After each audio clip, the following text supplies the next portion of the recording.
Smart exam solution একাডেমিতে তোমাদের সকলকে স্বাগত। আজকে ক্লাস 9-এর ইতিহাসের মধ্যশিক্ষা পর্ষদ প্রদত্ত নমুনা প্রশ্নপত্র এইটি সম্পূর্ণটা আলোচনা করব।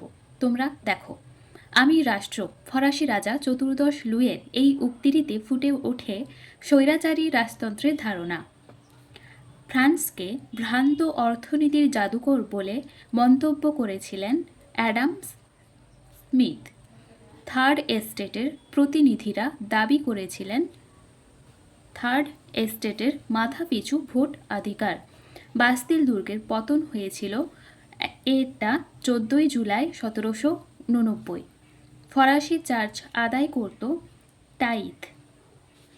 1804 খ্রিস্টাব্দে ফরাসি সম্রাট ছিলেন Napoleon Bonaparte. Bank of France প্রতিষ্ঠা করেছিলেন নেপোলিয়ন বোনাপার্ট।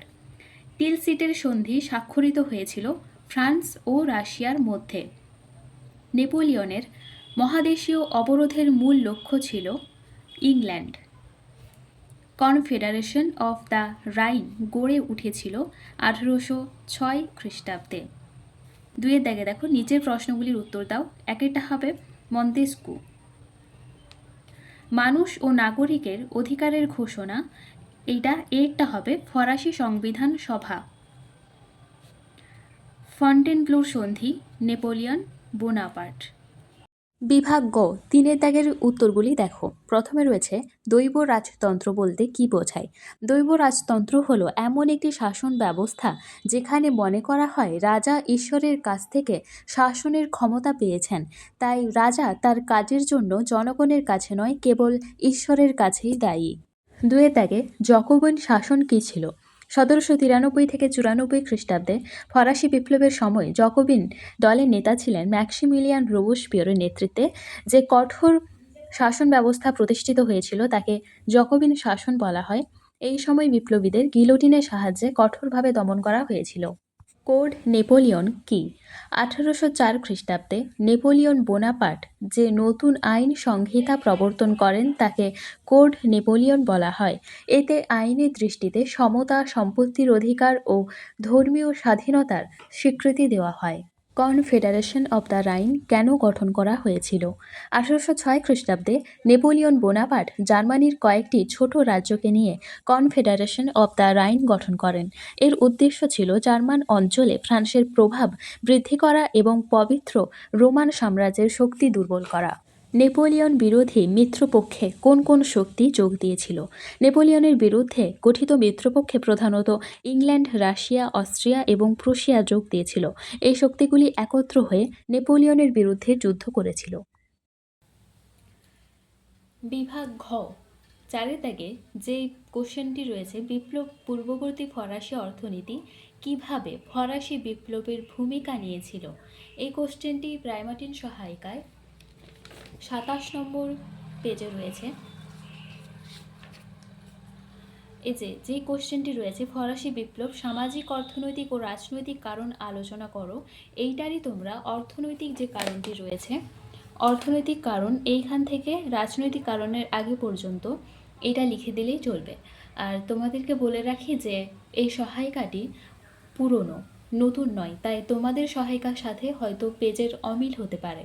তোমরা একটু এই পাতা কিংবা পরের পাতাতে উল্টিয়ে দেখতে পারো, দেখবে এই প্রশ্নগুলোই দেওয়া রয়েছে।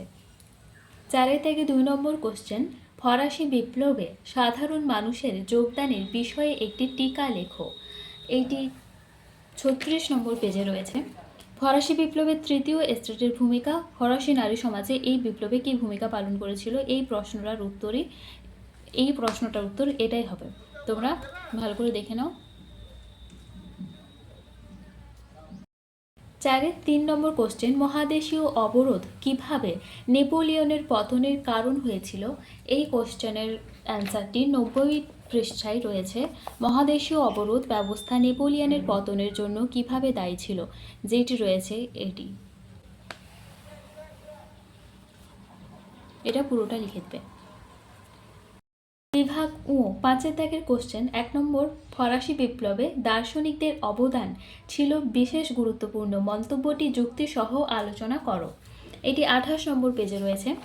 ফরাসি বিপ্লবের দার্শনিক ভূমিকা আলোচনা করো আর ফরাসি বিপ্লব দার্শনিকদের প্রভাব আলোচনা করো, এইটি লিখতে হবে।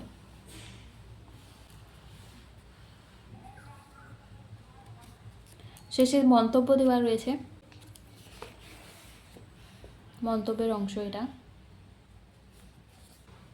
5-এর 2 নম্বর কোশ্চেনটি, কোড নেপোলিয়নের বিষয়ে একটি টিকা লেখো। এইটি 86 নম্বর পৃষ্ঠায় রয়েছে। কোড নেপোলিয়ন বা নেপোলিয়নের আইন সংহিতা। তারপর এখানে বৈশিষ্ট্য পর্যন্ত। আর পরে যে কোশ্চেনটা রয়েছে, শত দিবসের রাজত্ব বলতে কি বোঝো, এইটা 94 পৃষ্ঠায় রয়েছে।